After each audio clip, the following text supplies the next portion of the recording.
And I wanted to tell you today, whether you realize it or not, you are in the playoffs. You may say, how am I in the playoffs? Well, you know what playoffs are, right?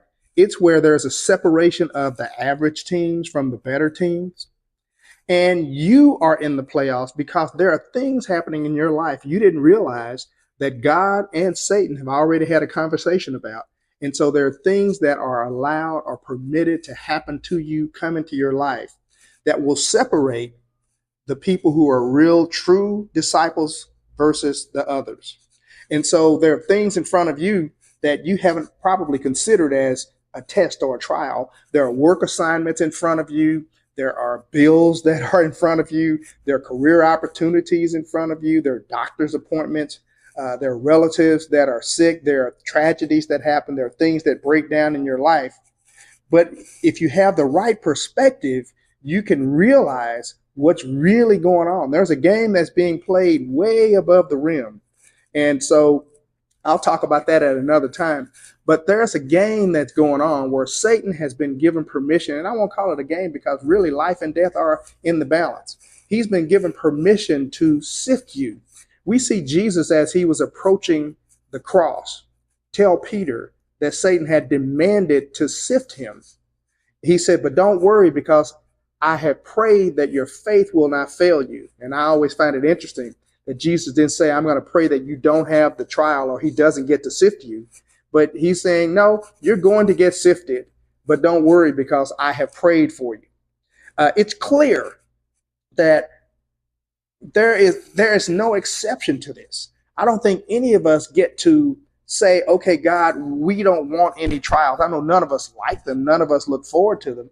But we all have things happen in our lives. It rains on the just and the unjust. I mean, there are good things that happen sometimes and you had nothing to do with it. Jesus said it this way, storms will come.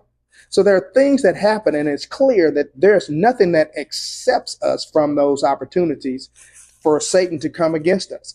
And so he is coming to sift you, just like with Peter, even more so, just like with Job. And it may be that he asks for permission to sift you. Or it could be like with Job, he didn't even try you. And God says, hey, have you considered my servant Job? Hey, so God may recommend you for a sifting. It's possible. So it could be that the things that you face, the things that you're looking at, the career opportunities, the challenges at work, whatever it is, those things are designed to sift you, to separate you. What is sifting? Sifting is a separation from what's real from everything else. And so you say you trust in God. You say you depend on God. You say that you are a believer. But do you really? You know, what kind of tragedy has to happen before you say, oh, Lord, you took my mama. I don't know if I can ever make it. You know, I hear people say stuff like that. I don't know how I'm going to ever make it. Wait a minute. God is more important than any individual, more than any job, more than any opportunity. I mean, so he is what's important. But when pressure comes, you get to hear what people have really inside of them, whether it's real belief or real faith or whether it's junk.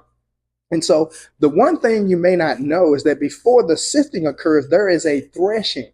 The threshing happens when the protective husk on the wheat is separated. It's violence. It's stomped. I mean, farmers would get the wheat and stomp it in order to separate, have some separation between the chaff and the actual wheat seed. And so first there's going to be an attack. There's going to be some violence. There's going to be some friction. There's going to be something that separates you and removes the protection that had previously prevented things from coming against you. So know that the threshing occurs when there's an attack. The threshing occurs when the protection is removed. And then there's a process of separation. So after that happens, after the initial shock, after the initial incident, you know, what happens now? And so there is a sifting of what is real and what is fake. And so the question is, will you stand? Will you continue to maintain your hope? And I want to be more pointed and say, will you maintain your hope for the manifestation of the gospel? I'm still where Jesus left us. Seek first the kingdom and his righteousness, and all the things you need will be added to you. So if we're seeking first the kingdom, we need to first maintain a hope in the manifestation of the kingdom. And then our faith attaches to that hope. You know, faith is the substance of the things we hope for. So there is going to be an opportunity for you to lose hope in the manifestation of the kingdom. You thought you were going to be healed. You thought Jesus said he himself took our sicknesses and bore our diseases, and with his stripes we were healed. But you find yourself sick. And so the question is, do you maintain your hope in the manifestation of the gospel and the gospel message? Or will you hold on to it, or will you lose it and go to something else and say, well, it may not be for me? You know, will your faith remain strong in the hope of the manifestation of the gospel, or will it not? Will God be able to promote you from this level of trial and this level of oppression and this level of resistance to the next level? You know, he is allowing you to go through whatever you're going through. He's given permission because he expects you to be more than a conqueror. He expects Satan to lose every time he comes against you. That's his confidence in you. That's how he's saying, yeah, I know Ken can accept this, so I'm going to let him go ahead and do this because he's going to come through it and he's going to be more than a conqueror. And then that allows you to also know that God has made you more than a conqueror. I mean, when he does exceeding and abundantly above all that we ask or think, it's according to the power that works within us. Check the scriptures. He does it. He'll do exceeding and abundantly above all we ask or think. But he does it not because he rains down some goodness, but because he creates the power within us. And so he's doing that in us.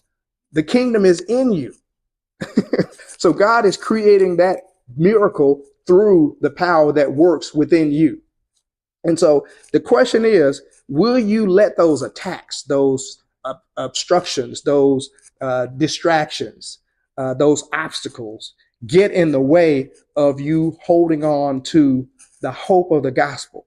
Will you continue to maintain his word and believe his word despite what's happening to you? Will you continue to seek first his kingdom and his righteousness, or will you abandon it? I mean, the truth is that God will not allow any more to come against you than he believes you can conquer, that you can bear. He sets limits on the enemy's ability to take you out. Like he said with Job, he says you can touch all his stuff, but you can't put your hands on him. And so even though Job suffered boils and things like that, Satan did not have permission to put his hands on him, who he was, his essence, his being. But your body is not you. You are spirit. And so just put that away. We may talk about that at another point. God has every confidence in the word, the seed of the word that he has deposited in you to get you through whatever you're going through, to see you pass it. His intent is for you to be more than a conqueror, for you to be the head and not the tail, for you to be above only and not beneath, for you to be a lender and not a borrower. So don't get discouraged. Set your mind on things that are above and seek things that are above, because the sifting will come. But after the sifting, after the weeping that endures for a night, if you hold fast to your profession of faith, joy comes in the morning. So I just want to give you that encouragement that no matter what you're going through or what you're about to go through, God knows about it. He permitted it. He may have even invited Satan to try you in that way, but it's because he knows that you are more than a conqueror. You have been redeemed from the curse of the law. You have been seated in Christ Jesus at his right hand. And so I want you to have a great and blessed day. Meditate on these things. Come back and look at this again. Consider it again, because the truth remains the truth. And that is that you are more than a conqueror. That's the truth, the whole truth, and nothing but the truth. May God bless you.